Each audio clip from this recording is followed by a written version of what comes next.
Now, we're pleased to chat with Dr. Jordan Peterson, a professor of psychology at the University of Toronto, a clinical psychologist, and the author of Maps of Meaning, The Architecture of Belief, and the, I think, eagerly awaited upcoming book, 12 Rules for Life, An Antidote to Chaos, set for release January 23rd, 2018. The website is jordanbpeterson.com, youtube.com/JordanPetersonVideos, twitter.com/JordanBPeterson. You can check out the excellent self-authoring at selfauthoring.com and a personality test at understandingmyself.com. Dr. Peterson, thanks for taking the time today. Thanks for the invitation. Good to see you. So Merry Christmas. Merry Christmas to you. As we have this conversation, I was having a coffee this morning looking at the beautiful gentle snow draping down around, I guess, here in southern Ontario. It's a beautiful, peaceful time of year. What was Christmas like for you growing up? I know that you went fairly leftist in your teens. Did that have any kind of prickly relationship to Christmas for you? And how's it changed since then? Well, I think Christmas was complicated for me. I mean, there's a personal element to it. There's a very vicious streak of familial depression that runs in my family. And so my father was quite prone to that. Although that's been rectified to some degree. And so Christmas could be a dark time for us, although it was also all of the positive things it was supposed to be at the same time. So because my father had seasonal affective disorder, and of course we didn't know what the hell was going on when I was growing up. Nobody knew what that was, and it took a long time to get that sorted out. So it's been a very complex. That time of year has been very complex over the years. So, and then I guess the other thing is, so that's the personal end of it. The more metaphysical end is, of course, that I've spent a lot of time over the last 3 decades trying to understand Christianity and what the rituals and routines and stories mean. And so that's added another dimension to it. I mean, I understand, for example, the mythological idea that at the darkest point of the year, that's when the hero emerges. That's a very old mythological idea. Of course, you don't need a hero unless the darkness is intense, right? So it makes sense that that's what would call forth a hero. And of course, that's a lot of what's celebrated symbolically at Christmas. The idea of the lights on the trees is the return of illumination, right? Because the sun is starting to come back. All these things are layered on top of one another. And so it's a remarkable, it's one of the things that's really made me so struck as a consequence of studying Christianity, is that so many levels of meaning stack on top of one another in an isomorphic manner. And support one another. You know, there's a cosmic story that's associated with Christmas, which is the death and rebirth of the sun. And then there's, the actual solar orb. And then there's the, more prosaic story of the birth of a baby, which is, of course, a miraculous event in everyone's life. So. Yeah. And I feel for you with the family stuff. Both my mother's and my father's side have a terrible history of mental illness, which is one of the reasons why, for me, it's sort of like if you come from a family that has terrible heart disease, you better eat well and exercise, or you're going the way of the dodo. So for me, knowing what was going on both sides of my family, very high functioning, very smart, but it's almost like the train is too fast for the rails for a lot of these people. So I knew I was going to need a lot of mental structure. I was going to need a lot of mental discipline. I better have self-knowledge. I better do therapy. I better get into philosophy, because if you can harness that power, it's great, but it seems to destroy almost as many people as it empowers. And when you have difficult family times at Christmas, is really hard, because the expectation of joy and peace, and the movies and the commercials and other people's houses you go to, it feels like everyone else is taking off in these multicolored starships of joy, and you're kind of left down in a dungeon. And I think this is why it's tough for a lot of people this time of year.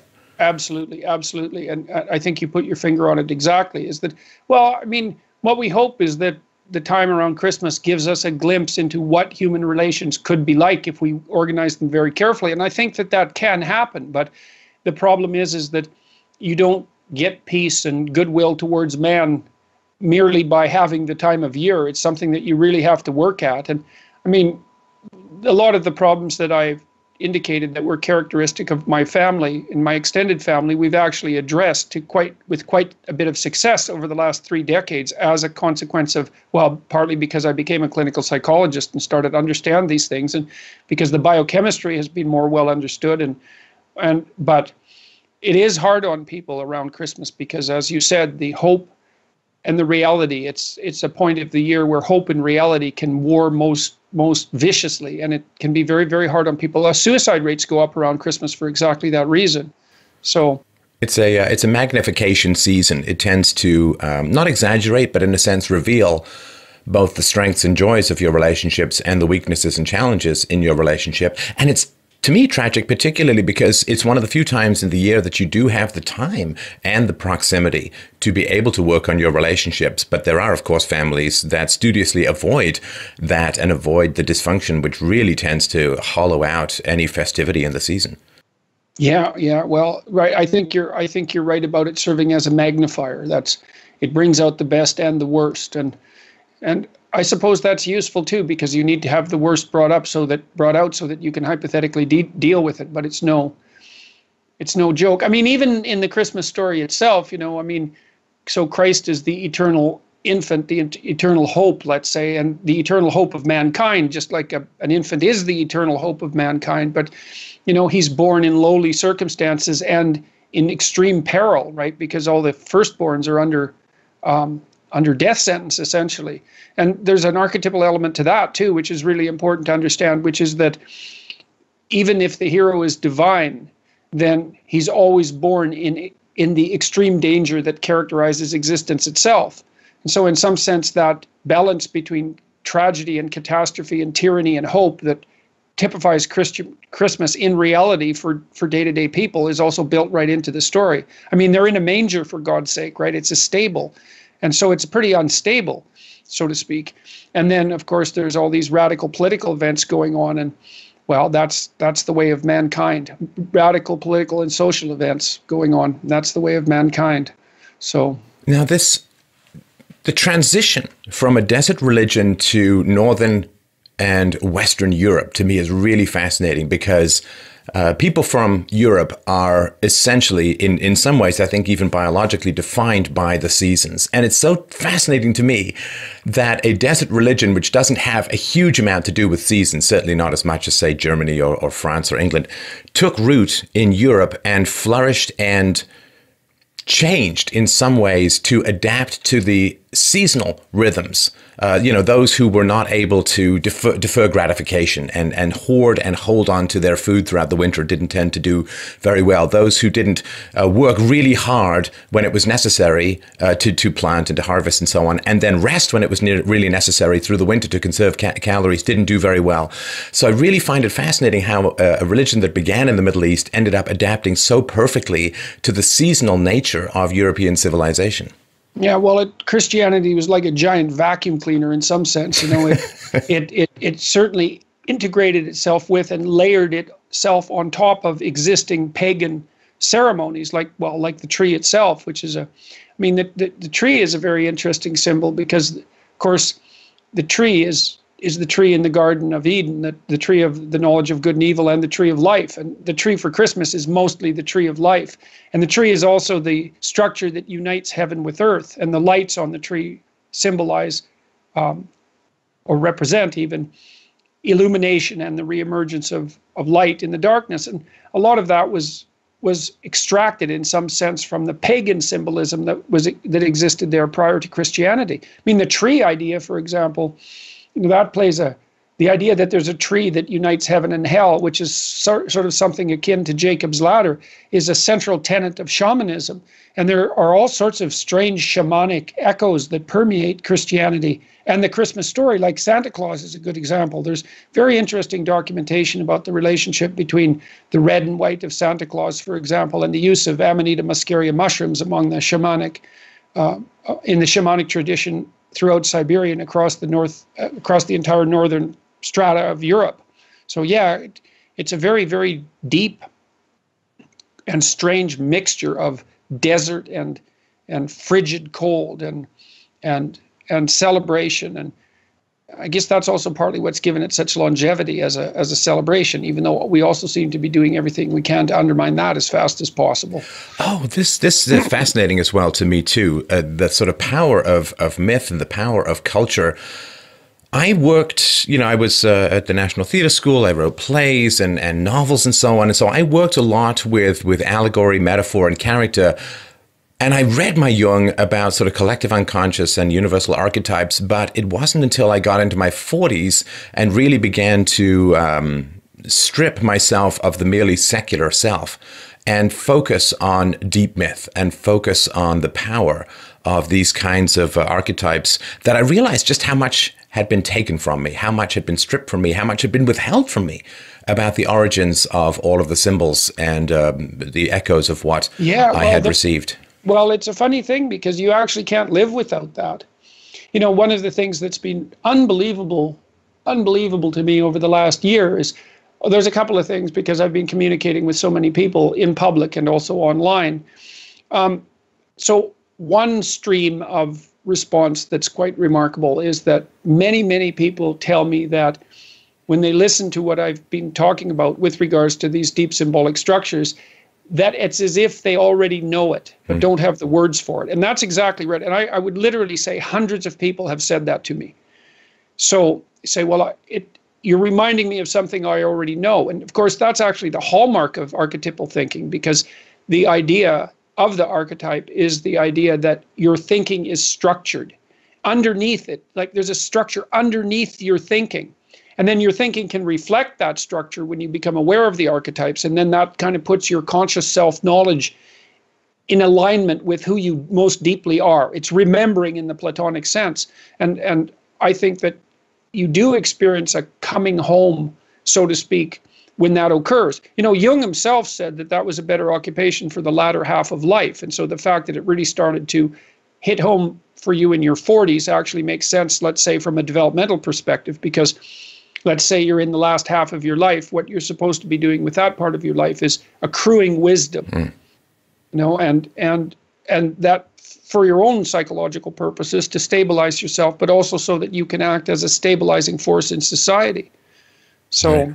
Well, and sorry to interrupt, but this is the fascinating thing for me over this Christmas season. I think one of the things that has occupied me, particularly over the last year or two, has been this question of why it seems so hard for the West to rouse itself to defend its own countries and institutions. And I think where I'm sort of getting to, I don't know if it's a final destination, but where I'm getting to is I thought that we would defend reason, evidence, abstractions, freedoms, political institutions, but we don't seem to rouse ourselves much to defend those. And I actually believe now that, and I think the left really understands this, because the left goes for stories, they go for archetypes, they pull down statues, they do all of this, they attack myth in a sense. And I really think that fundamentally we only really defend stories, we only really defend archetypes, we only really defend myth. That's what we can rouse ourselves to do, and that's why it gets stripped from us, so we're defenseless. Well, that's actually the definition of archetypal. Archetypal is precisely what would rouse you to its defense. And I mean, I've been trying to understand to some degree what the proper level of analysis is with regard to the ongoing culture wars. And as far as I can tell, this is why I did, you may know that I did a series of 15 biblical lectures this year. I only got through Genesis. I'm going to start on Exodus next year. But as far as I can tell, and this is sort of in keeping with the idea of a descent into the underworld to rescue the dying father, let's say, which is also part of the Christmas story, because that's the death of the sun, the solar orb, and then its rebirth, is that we won't rouse ourselves to defend anything that we have unless we go back to the source of those things and understand what it is that we actually possess. Now, I've been trying to make a case over the last year for the divinity of the individual, essentially, which is the central idea of the Christian story, right? I mean, the divine child is only potential, even, but given the symbolic importance of a world-redeeming figure, that's what the new infant is. And the thing about that, you can strip that of its dogmatic connotations, although there's reasons not to, but you can, and read it purely psychologically. And it's a story about the fact that what truly is the light in the darkness is the potential in each individual human being. And that's the story of the West. And the thing about that story is that it's right. It's correct. We got it right. Because otherwise it's chaos or the group. It's like well, you don't want chaos unless you want chaos. And believe me, man, if you want chaos, you better bloody well get prepared for it, because maybe you're not the kind of bloodthirsty monster that could really revel in it. And maybe you are too. And then if all you want is the group, well, you better bloody well be prepared for that too, because the group is not you. And if push comes to shove, the group will sacrifice you for its own interests in no time flat. And so if you think that salvation lies on those two ends of the distribution, you've got another think coming.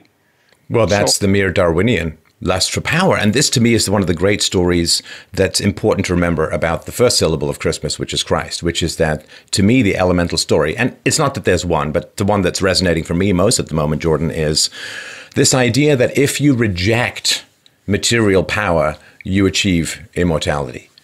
Because that, to me, is the great temptation of the world. And this, to me, is coming out of the Hollywood stuff, where there is this basic satanic deal that's offered to a lot of these young actors and actresses, which is, if you surrender to my earthly lusts, if you surrender to the humiliating subjugation to pretend to find me attractive, though I'm old and grizzled and look like half a shaved bugbear, if you surrender, then I will grant you material wealth, fame, and power beyond your wildest desires. That, to me, is Jesus out in the desert. And this is a very strong thing that has happened.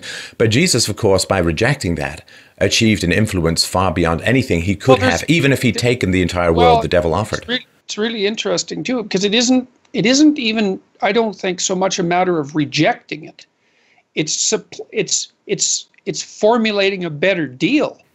So the story of Christ in the desert is, and I've spent a lot of time, in fact, I write about that a lot in my new book, in chapter 7, which is called Do What Is Meaningful, Not What Is Expedient. And I think of meaning as, first of all, I think that meaning is the most real of all phenomena, with the possible exception of pain. But I think it might even be more real than pain, because it can supplant and transcend pain. So, and meaning, the notion of meaning is not something that modern scientists have dealt well with in the main, although many of especially the physiologists like Jeffrey Gray, have done a very good job of laying the groundwork, and Jaak Panksepp, who's a great neuroscientist, have started to lay the groundwork for a neuroscience oriented understanding of the phenomena of meaning. But what happens in the desert is that what Christ tells the devil is that the bargain that the devil is offering is nowhere near as good as it seems, because he's after something greater. He says, well, man does not live by bread alone. And the idea is that it isn't so much that you should reject the attractions of wealth and status and privilege and power. It's that there's something that you could pursue that's way better than that in every possible way. And that has to do with, well, first of all, developing the sort of character that's capable of withstanding evil, and second, setting your sights on reducing the suffering in the world. It's something like that. It's laid out quite nicely in the Sermon on the Mount, I would say, which is a very difficult document to parse through. But it's not all rejection. It's like, why would you go for leaden weight when gold is right in front of you? And I think, like, one of the things I've really come to understand about these symbolic representations is that they're metaphorical, and you might call them abstract and ideal even. And so then they tend to be otherworldly. They tend to be viewed as if they're otherworldly virtues. Nothing could be farther from the truth. The practical advantage of genuine virtue is so striking that nothing else even exists in the same category. And that's part of the warning in the desert. It's like, well, let me give you an example. And I don't know if this is quite appropriate, but I'm going to use it anyway. So I've been following what's been happening at Wilfrid Laurier, which I find surreally remarkable.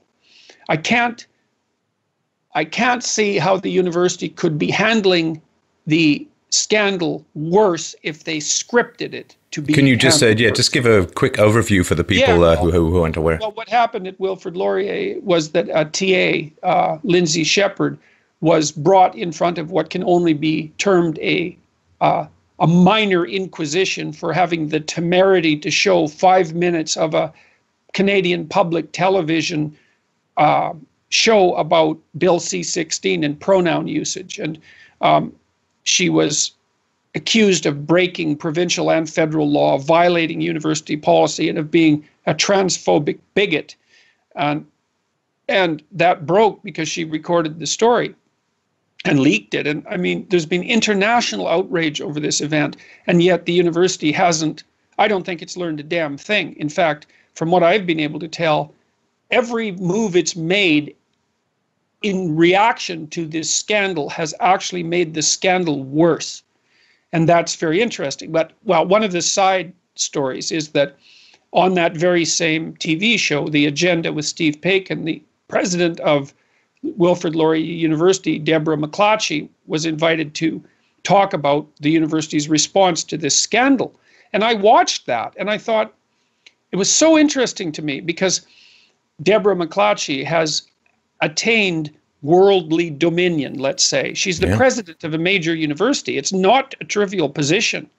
And then the interviewer, Steve Paikin, who's actually liberal left, I would say, in his fundamental orientation, and inclined to be a decent interlocutor, period, and maybe even a friendly one to someone like Deborah McClatchy, he asked her a dozen questions about whether she felt that Lindsay Shepherd had actually made a mistake and what the university was going to do about it. And what was so amazing to me was that despite her position of power and privilege, let's say, so-called, she didn't utter a single word that was her own during the entire interview.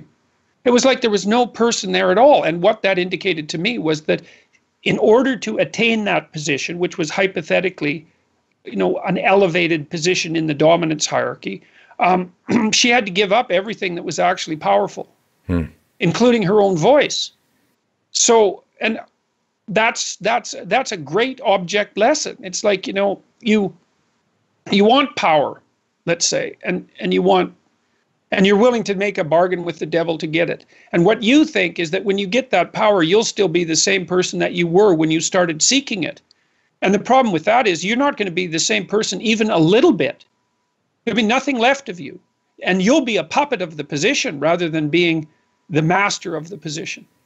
Well, you think it's feeding you, but it's eating you. And this is one of the great and terrible consequences to me. This is why censorship tends to escalate. Because if you let a little bit of censorship in, then people's muscles for dealing with oppositional ideas become weaker, which means that they become more hostile to the oppositional ideas that reveal their weakness and must keep everything at bay. And I don't know where we all know where this ends up in the long run, which then ends up in concentration camps and mass slaughter, which is then all ideas become markers of ultimate evil, of anti-persons, of that whom you can dehumanize and end up slaughtering, as we've seen, of course, in communism and fascism around the world throughout history. And that is a strong statement to make, but it seems to me that we have come to such a hysterical level in terms of censorship that people don't seem to have any welcome for robust debate, for opposing ideas. And that means, of course, that we have vanity because everybody thinks they have the final answer and therefore they can just squelch all contrary opinions. That is a demonic kind of vanity. It's interesting, though, like would say I'm more optimistic at the end of this year than I was at the end of last year. And the reason for that is that what I've seen happening, like I think the state of free expression on university campuses is, to call it appalling, is to barely scratch the surface. And I think that the forces that are corrupting the university are in fact spreading out into broader society. I think in corporations, they're doing that through human resources.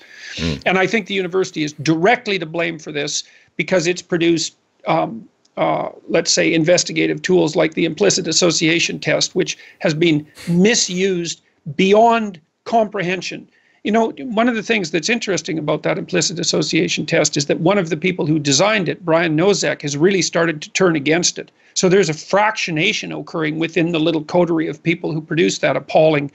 I mean, the test itself is quite interesting as a measurement device, but when it becomes a political weapon, it's the thing behind all of this unconscious bias, right? And by the way, there was a new review article published by Nosek himself, who was one of the founders of the IATU, that indicated quite clearly that attempts to redress unconscious bias by staff training have zero effect, effect, right? But okay, so there's lots of corruption in the academy. And that's distributing itself out into broader society. But one of the things that's happening is that platforms like YouTube, particularly YouTube, but also the other social media platforms, are flipping that upside down. So as the universities become more corrupt and more rigid, and as the old media sources become more ideologically driven and less competent, people are abandoning them in extraordinary rates. And then you see what's happening instead is that on YouTube, you get people like Joe Rogan, well, and yourself, but Rogan's a really good example of 3-hour lengthy detailed podcasts that are so popular that it's beyond comprehension. So much for you don't need the reporter, you don't need the soundbite. It's like we're getting rid of the priesthood in some sense. Again, yeah, you can talk directly to the public with no intermediation. And I think we're just starting to see how powerful a force that's going to be.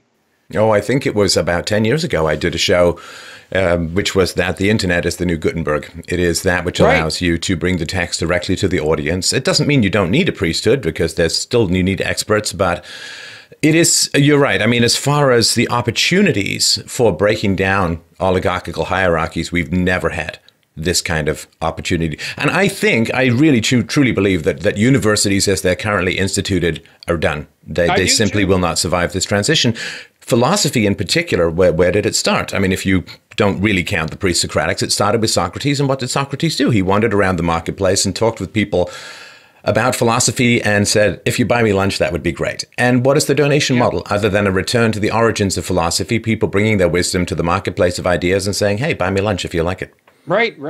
Well, yeah, and you can really have your cake and eat it too on YouTube, because, I mean, I decided last year in April, thereabouts, before any of this scandal broke around me, that I was going to experiment with Patreon, which I thought was because I've been interested in the monetization of creative production for a long time from a research perspective. And, my sense has always been to investigate things personally to find out how they work, so that can feed what I'm doing from a research perspective, say. So I set up this Patreon account, and I also decided not to monetize my YouTube videos because I didn't think that the advertising was appropriate given the content. It was something like that. And so I thought, well, I'll try Patreon instead, because then I can see if it works, and if I generate any income, I can increase the quality of my offerings. And that's been unbelievably useful, because I'm in this very weird situation where I give away everything I produce. I mean, I've got some commercial programs, which are a different issue, but I give away everything I produce intellectually, and it's produced far more consequences, including financial consequences, than could have possibly been imagined. And so, well, and I do look at how quickly the new media, let's say, especially YouTube, has eviscerated the old media. I mean, that's just going to accelerate over the next 2 or 3 years. So I see like classic news institutions or media institutions like CBC, they're so dead in the water, they can't even imagine it. Well, here's a funny thing, and I'd like you to talk about this if you don't mind, Jordan, because it's an amazing perspective that you get when you're a public intellectual. Because the mainstream institutions, I want to speak for you, the mainstream institutions that I've experienced are fairly hostile and negative towards this kind of stuff that we're doing. And the people, though, the people that you're actually talking to are, sometimes positive, sometimes negative, engaged, robust, positive about the interaction. I think you have to kind of be at this fulcrum. You have to be at this apex to see the difference between elite institutions and the people as a whole. Because if you're kind of in between these two worlds and you're being attacked by the mainstream media and you're, in a sense, being beloved by the people you're talking to, I don't think that there's a view that shows the culture wars and the culture gap between the elites and the people more so than doing what we're doing. I agree, and it's funny too, because I've been treated extremely, I would say, by the mainstream press, and by that I mean I've had stories about me that are so dreadful that they're hard to even take seriously, because it's as if they're written by someone from who I don't understand, by someone. It's sort of like I'd love to meet this evil twin of mine about whom you are writing. And they're so badly researched that even the accusations aren't. It's hard to be offended by an accusation that doesn't even seem like it's about you. So, but by the same token, I've had many, many people, credible people in the mainstream press, mount extraordinarily strong defenses of what I've been doing, but also of the principles that I've been trying to put forward, like, and I would say that includes the most powerful columnists and media people in Canada. It's not all of them, obviously, but it's been people like Margaret Wenta and Conrad Black and Rex Murphy, who's just who's deadly with the pen and with his voice, and Antonello Artuso, and like a large, and that's not an exhaustive list by any stretch of the imagination. But I mean, I also get the impression from those people, some of whom I've got to know quite well, that they're cast adrift from a sinking ship in a very unstable life raft. And those are people who wielded tremendous journalistic power.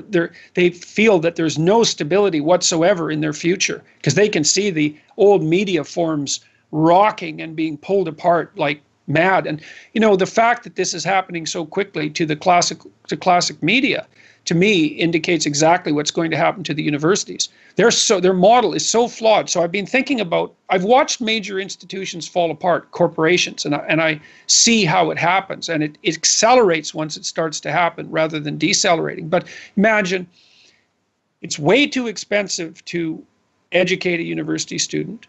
It's probably 10 times too expensive, about $50,000 a year in Canada and more in the US. It's administratively top-heavy beyond belief. They're producing all these kangaroo courts and emphasis on diversity, inclusivity, and equity at the expense of actual intellectual endeavor. The ethics committees are impeding high-quality scientific research. Students are being laden with debt loads that are absolutely unsustainable. The faculty is being stripped of their power and replaced by adjuncts. The accreditation process is becoming completely untrustworthy because of de-emphasis on qualitative distinctions. It's like there's and the universities itself, especially in the humanities, which is the heart of the universities, have become ideologically possessed to such a degree that they no longer even offer what it was that you were supposed to be paying for to begin with. So as far as I can tell, they're done. That's what it looks like to me. So, a huge thing takes a long time to fall over. But you can see, here's an example. If you're in an oil tanker and you see an iceberg in your path, let's say, it's too late to turn because the thing has so much momentum given its size that you can't make a course correction in time to stop from hitting it. You have to detect it miles or tens of miles out. And that's the same thing, as far as I can tell, that's happening to the universities. Like Oberlin College which is one of the places last year that we really flipped out from a social justice perspective, it's just getting slaughtered in the marketplace right now because students are not going. And that's what's going to happen. As soon as there are viable alternatives, men are already doing this. They're leaving the university in droves. Well, I mean, I think almost everything rots behind the high walls of state power, and this protection from the marketplace. The rawest and most productive intellectual exercises, I think, are happening on the edge of the marketplace of ideas. And that's YouTube. That's where people do podcasting and so on, where there is not that filter. There is not that self-censorship. There is not that necessarily concern with long-term career, but there is a dedication to the truth and the audience. And I think what's going to happen is, right now, having a university degree is still considered on the balance a positive by employers. But I think that once they realize what's being taught, how much hostility towards whites, towards males, towards the free market, towards you name it, I think at some point there's going to be a tipping point, and the employers are going to say, oh, you have an arts degree from XYZ institution. Well, that means that you're going to be dangerous and a liability. Oh, yeah. It's an inverse IQ test almost now. And the other thing is, if you're smart enough to not go to university, that's going to be a kind of proxy IQ test for them as well. Well, the corporations are learning. I mean, they knew that they've known for a long time that, say, if you have an arts degree, you still have to be trained specifically to do whatever job you're being hired for. But they could assume a certain level of literary competence and capacity to learn, let's say. So there was value there. But the corporations are certainly starting to understand that they could hire people younger, even before university, and train them themselves and just circumvent all that ideological idiocy. And also offer people a lower starting salary because they're not burdened with with debt. And so, yeah, that's happening. And I would hope, although I'm not certain of this, that CEOs in particular would start to wake up and realize that human resources has become an anti-capitalist fifth column in the middle of their organizations, and that the human resources people in general are trained as social justice warriors and are pursuing an agenda that's absolutely antithetical to the principles upon which the corporation itself is founded. Well, and they act, sorry to interrupt, but they also act as a powerful filter to keep non-leftists out of the organization, which is why you see big corporations lurching from social justice warrior crisis to social justice warrior crisis, because they don't have opposing voices in the institution pushing back, because human resources has acted as a giant filter to keep non-leftists out of the organization.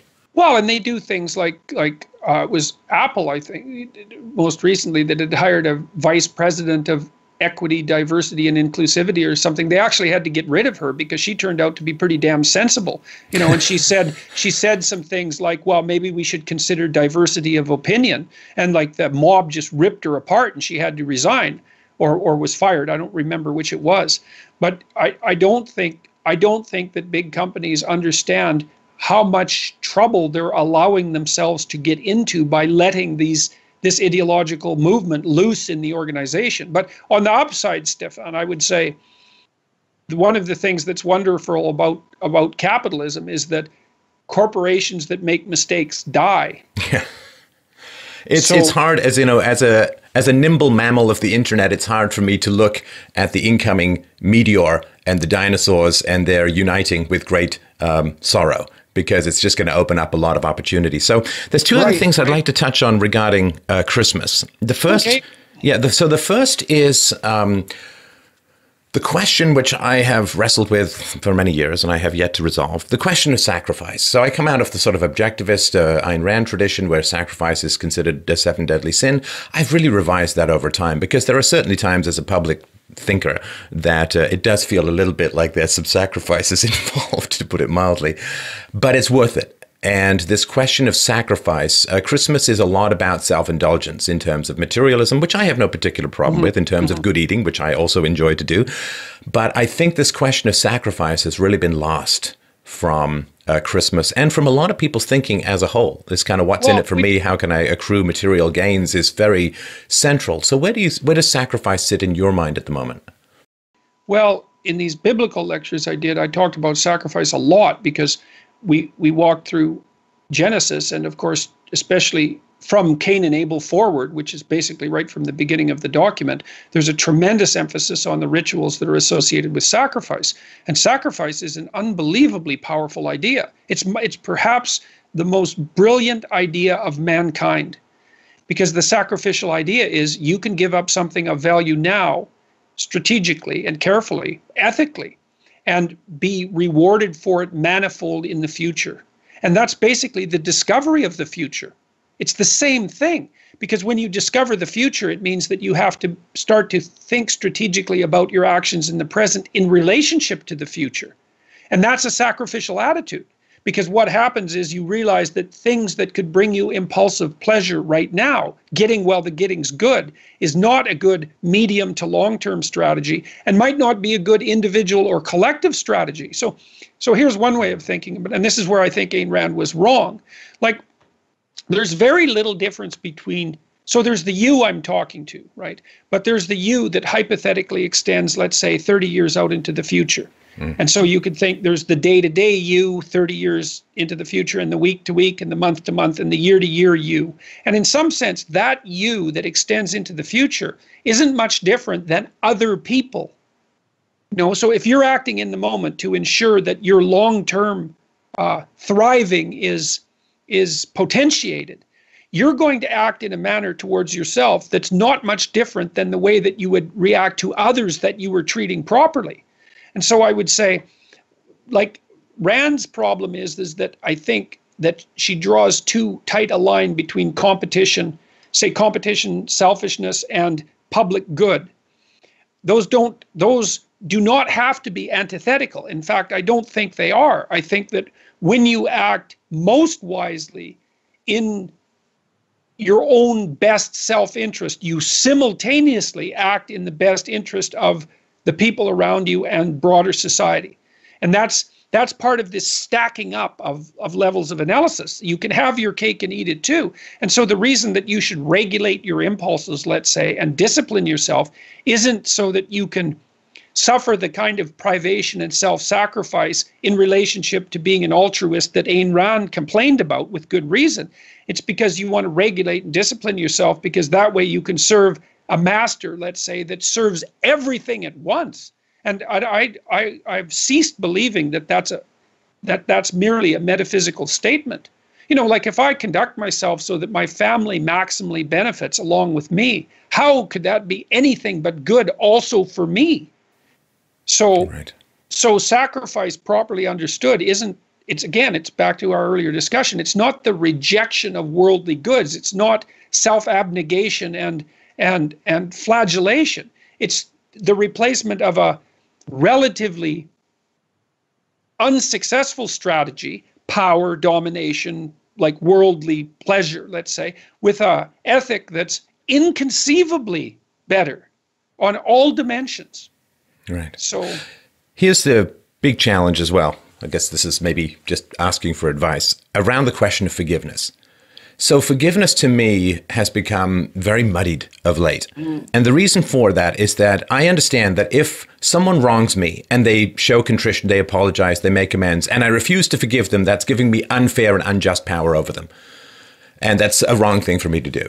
On the other hand, if someone has wronged me, refuses to admit wrong, escalates, and so on, then forgiveness is not earned. And I think it's unjust to provide forgiveness to someone like that. And so the idea that forgiveness is something to be earned, that forgiveness should be willed regardless of whether it's earned or not, that's something I'm still spinning kind of my wheels around. Yeah. Well, there's a couple of things there. I mean, I would say in the Christian tradition, forgiveness and repentance have always been tightly allied. You can't separate them. And I would also say that the best source that I've found for walking through that particular dilemma is Solzhenitsyn's Gulag Archipelago. Because especially in the second volume, he addresses very specifically, okay, so here's the scenario. So you're in a Gulag concentration camp, and that's not very pleasant. And the newest inmate is a high-ranking communist official who's just been devoured by the system that he produced. And he's now done in every possible way. What do you do with him? Because he's simultaneously victim and perpetrator. And Solzhenitsyn walks through that very carefully. And his fundamental realization, I think, is something along the lines of don't cast pearls before swine. So Solzhenitsyn's meditation led him to the conclusion that as long as the victim is still the perpetrator, so still putting forward, say, these communist propositions and identifying with the state and feeling that they're an unjust but innocent victim and everyone else in the prison is guilty, then there's no communication with them. They're still in the valley of the damned. But as soon as they break and realize the catastrophe that's occurred to them and start to question the validity of the system, then you offer a hand and help pull them out of the mire, right? Because that's when they repent. And like, let's say you want to forgive someone. Maybe there's two reasons for that. One is because you could help redeem them. But the other is so that you don't have to carry the weight of the hatred and resentment. Right? And so there's a certain amount of psychological utility in having a forgiving attitude, just so you don't carry around any more slings and arrows than you have to. So that's pure self-interest. With regards to forgiving someone, though, in a deeper sense, it's like repentance is vital to that process. I'll forgive you, assuming if you wrong me, I'll forgive you if you come and say, well, look, here's why I wronged you. Here's the specific things that I was thinking that were wrong, and the specific things that I was doing that were wrong, motivating me, that led me to transgressing against you. I've laid them out as my sins, let's say. I figured out a way that I won't do it anymore. I figured out why I shouldn't do it anymore. And so can we wipe the slate clean? And your answer in that situation should be, Well, absolutely. Yeah. It's like, yes, because... Well, and sorry to interrupt, but the wrong, in my experience, Jordan, the wrongs that people do to you or the wrongs that you do to people can be part of making the relationship stronger and better, because when you've done wrong and repaired it and learned from it, you don't repeat it. And the ties that bind you, like we always think, oh, I've done something wrong to someone, that's a bad thing. Sure, it's bad, but if successfully resolved, it can make the relationship far stronger and far deeper. Look, that happens with children and husbands and wives all the time. And like, you know, even Franz de Waal, who's done a lot of studies of chimpanzee behavior, has noted the same thing among chimps. The issue isn't whether or not they fight, because they fight. The issue is whether or not they make up. And that is it. It's like, there's going to be conflict in a relationship, and who's doing wrong to who is not often obvious to begin with. That's true. A lot of arguments are about that. Well, no, I think you did it wrong. No, I think it's you. No, I think it's you. I mean, if you're smart and it's someone you're tethered to, like a child or a spouse, then you're both wrong, and you should both be figuring out what you did wrong so you don't have to do it again, if you had any sense, because then it won't be replicated. But it's definitely the case that having that conflict, laying out the repentance and forgiveness process, and then retying those bonds makes the relationship way stronger. Because that's what trust is. You don't need trust if someone's behaving perfectly. Like any more than you need to see the doctor if you never, ever experience any ill health. So trust to me is when people have problems and successfully resolve them. That is the very basis of trust. And one of the things that drives me nuts about the younger generation's relationships is they seem so volatile to the point where even if there's some ideological disagreement, there's this massive tearing and everybody just flees in opposite directions. They don't build the trust of repairing that which they've torn. Yeah, well, that's reconciliation, you know, and that's a very tough thing. Well, I also think because the transaction costs of relationship transformation have fallen tremendously over the last 30 years. I mean, you know, we're bombarded by so many technological and even biological revolutions that we can't even keep track of them. You know, I would say for any society that hadn't gone completely manic in its rate of transformation, the mere introduction of something like Tinder is a major biological revolution. I mean, think about Tinder. Okay, so Tinder has removed rejection from male sexual behavior for the first time in human history, because you get rejected invisibly. Right. Right? So you put out your profile and thousands of women in principle look at you and all of them reject you except 2, but you don't know. And the fact that 2 didn't is fine, because all you care about is that 2 didn't. Right. And so the reason I'm bringing that up in relationship to what you said is that because it's become less costly to just switch a relationship, even that's all surface, it's not less costly, it's far more costly, but on the surface it's become less costly, then there's no logical reason why people should have to stay together and fight it through. You know, because if I think, oh, Jesus, you're such a pain, I should replace you. It's like, yeah, well, first of all, can I? Because why would anyone want to be with something as wretched as me? And second, the transaction cost is going to be punishingly high. Like maybe it'll take 3 years and there's no guarantee, and I'm going to get older. And so maybe, like, bad as you are, I might as well just stick it out with you.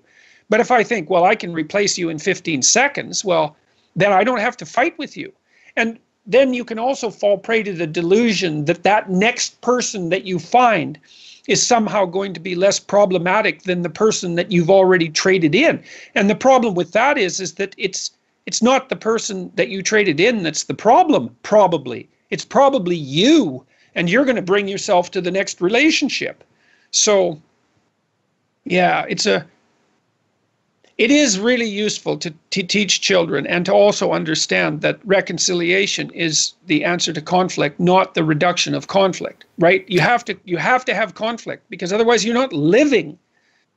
Yeah, like I remember when even when I was younger, like when I was a kid, when people's parents would break up, and this was, I guess, in the 70s, this was happening a lot. And I remember saying, well, I'm sorry that they failed. And people were like, what do you mean? They're just discovering themselves. They're out there self-actualizing. Yeah, right. One of them's going to become a painter. The other one's going to go pick grapes in Queensland. And I was like, no, it's a failure. You made a commitment to stay together for your life. You broke that commitment at the expense of your children. That is a massive failure. Right. Now, it may be for the best in some, he was horribly abusive and so on. Then you got to figure out why you were with an abusive person.